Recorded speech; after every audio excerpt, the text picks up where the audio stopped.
All right, I'm headed out to the Benson Rio Grande Valley State Park to go camping with the boys from Trail Life tonight. And I finished reading chapter 5 of Outwitting the Devil by Napoleon Hill. And I re-listened to the archived conference call from Friday. And man, my mind started clicking. Okay, so Napoleon Hill talks about this other self, which we're interpreting as the Holy Spirit. So when he follows the direction of his other self, good things happen.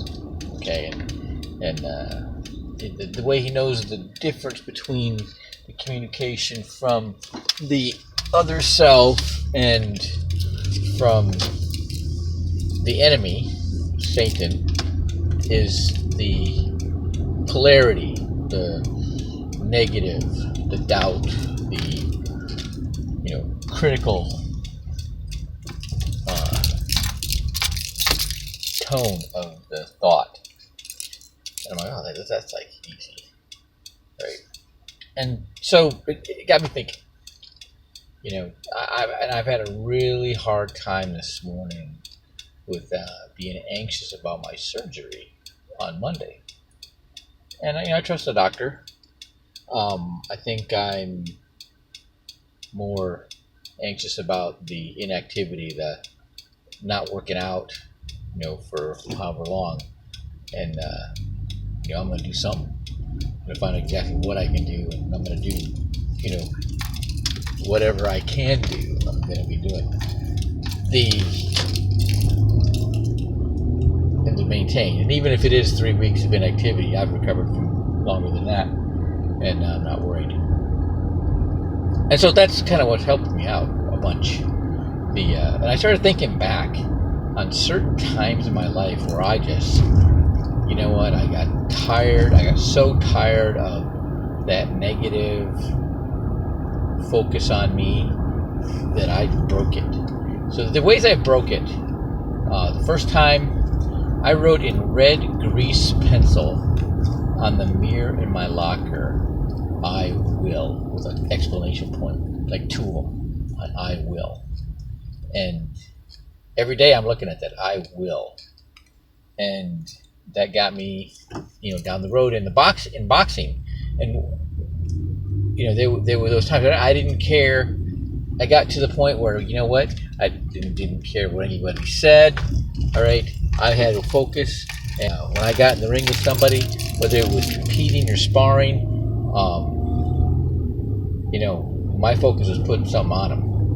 And it didn't matter what anybody said outside the ring.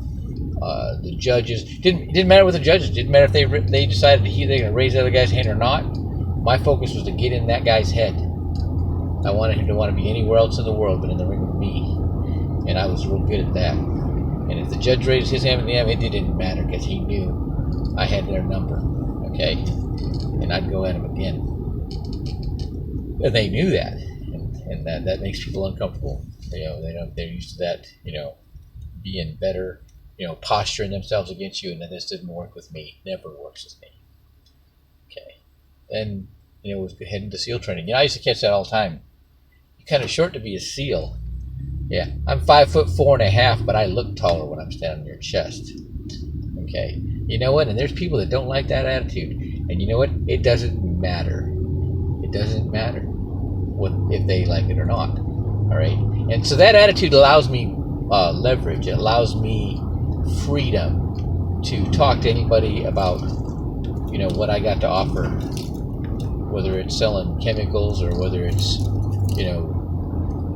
helping them with financial strategies. Either way, it keeps their no off of me. It doesn't stick.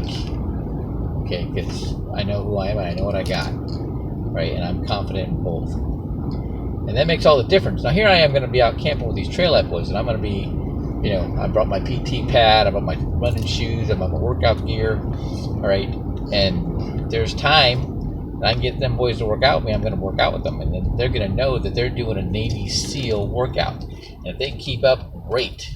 If they can't, no problem. He's 8 years old. His name is Hector. All right, and that boy is 8 years old, and he can keep up with me, and that's something. I miss him. I haven't seen him for a while, but twice he's done that. The whole Navy SEAL stretch PT workout with me, and he's 8 years old. Imagine what that's going to do. I could just imagine, well, here I was 7 years old, maxing out, my push-ups every night before I went to bed. I could do 70 every night before I went to bed. They weren't real good ones in the beginning, but by the time I was in the 7th grade, I could do 70 good ones. In fact, I could do 100 good ones in the 7th grade.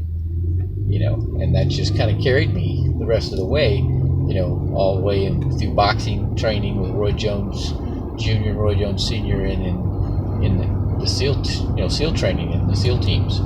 And today, in fact, the most push-ups I've ever done was on my Christmas break in SEAL training. So I had, we had third phase left to go, 2 months left, the Christmas break.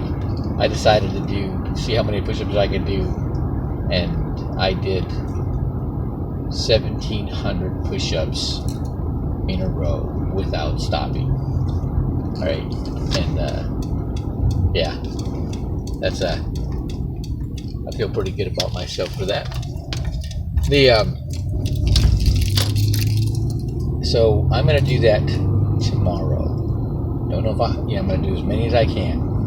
See how many I can do. I got this lady next door. She's like 73 years old.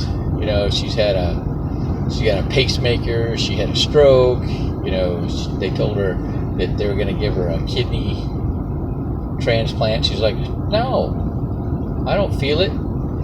Just leave me alone. I'm gonna, she's gonna do what she's gonna do, and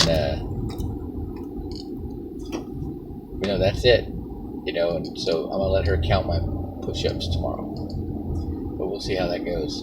But my attitude just totally, I got ahead of listening to, reading that chapter, and doing my laundry, and listening to the conference call, and what came out of that conference call. And it's all about the changing the polarity in your conversation, changing the polarity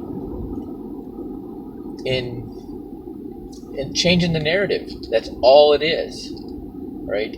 I will.